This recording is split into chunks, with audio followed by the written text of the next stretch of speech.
संरक्षण व्हायला पाहिजे मॅडम. एक शासनाने काढलेला आहे की ग्राम सुरक्षा दल म्हणून नेमायचे आहे, बरोबर. शासनाचा GR आहे रितसर. तर गावागावामध्ये दोन दोन जरी पोरं नेमले ना याच्यामधून ग्राम सुरक्षा दलाअंतर्गत, तर हे काम आपण सहज करू शकतो. आपल्या हातातलं आहे तो. शिक्षक म्हणून त्यांचं म्हणणं बरोबर 6 तास विद्यार्थी शिक्षकापर्यंत जवळ राहतो शाळेमध्ये आणि 18 तास घरी असतो. बरेच आईवडिलांचे लाड आहे. माझ्या शाळेत बघा एकच मुलगा मोबाईल वापरणार नाही. एक तर 8 मुलाला मोबाईल. शिक्षक काय करणार? आज माझ्यानंतर म्हणजे शिक्षकावर काय नाही होते. मार्क हे नाही तर पालक म्हणून आपण घेतली पाहिजे. मोबाईल याच्यामध्ये गावात सांगवलं मारलं तर पालक काय म्हणतात? आता मी शिक्षणाचं मोबाईल कशासाठी त्यांना असं बोलवलं मारलं रागावलं ना तर पालक बोललं काय म्हणतो का आमचा पुढे याच्यापुढे आमच्याकडे सांगा ग्रामस्थांकडे आम्ही बरोबर त्याच्यावर. बरं, शेवटचे 3 मुद्दे राहिले मित्रांनो. बरं का, शेवटचे सर तुमच्या या म्हणजे शाळेबद्दल तर आम्ही खरंच संवेदनशील आहोत आणि करणार म्हणजे कसं पुढच्या आराखड्यामध्ये शाळेला पहिलं प्राधान्य दिलं जाईल. कारण ते भविष्य आहे आपलं. हो हो. आणि आता आपला जो पुढचा मुद्दा आहे सगळ्यात महत्त्वाचा मुद्दा शाळेसंदर्भातच आहे मॅडम. विद्यार्थ्यांसाठी आणि जे शिकणारे पोर आहेत त्यांच्यासाठी वाचनालय आणि अभ्यासिका. प्रत्येक गावामध्ये वाचनालय हे चालू व्हायलाच पाहिजे सर, व्हायलाच पाहिजे. प्रत्येक 3 गावांमध्ये वाचनालय पाहिजे.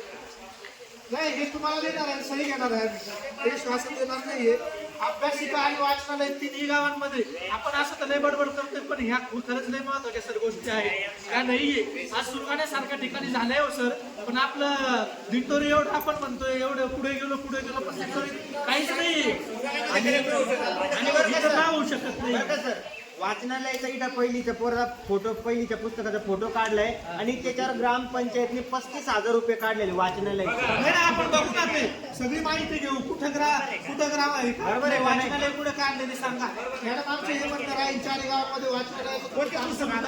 आम्ही शिक्षक वर्ग आम्ही सगळे मिळून त्या वाचनालयामध्ये आम्ही 10,000 हजाराची आम्ही पुस्तकं देतो. 7-8 जण आम्ही आपण मिळून वाचनालय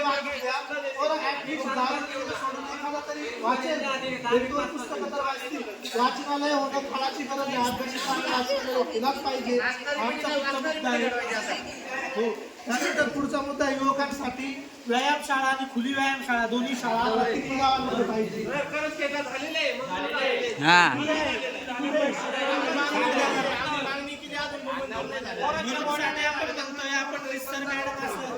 आपण अर्ज करूया आणि काय झालेलं आहे ते बाबू असेल तर आपण विचार करूया.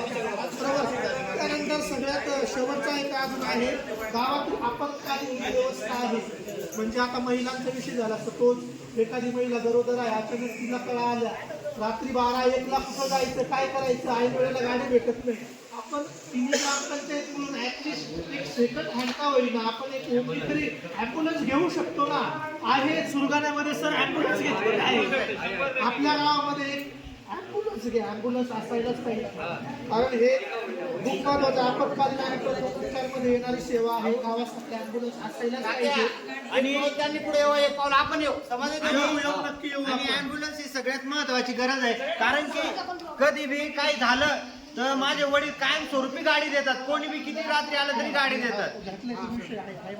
त्याच्यामुळे ॲम्ब्युलन्स महत्वाची गरज आहे. 3ही गावांसाठी महत्वाचा आणि खूप संवेदनशील विषय आहे. वेगाने आपली जी लोकसंख्या आहे ती वाढते सर, परंतु जागा नाही घरांसाठी वगैरे. तर त्याचा एक रीतसर मी महसूल विभागातला माणूस आहे, मला त्याच्याचा सगळा अभ्यास आहे. फक्त मॅडम मी तुम्हाला काही त्याला क्रॉस करत नाही, तुमचा अभ्यास आहे. पण ॲज अ एक ग्रामस्थ म्हणून सांगतो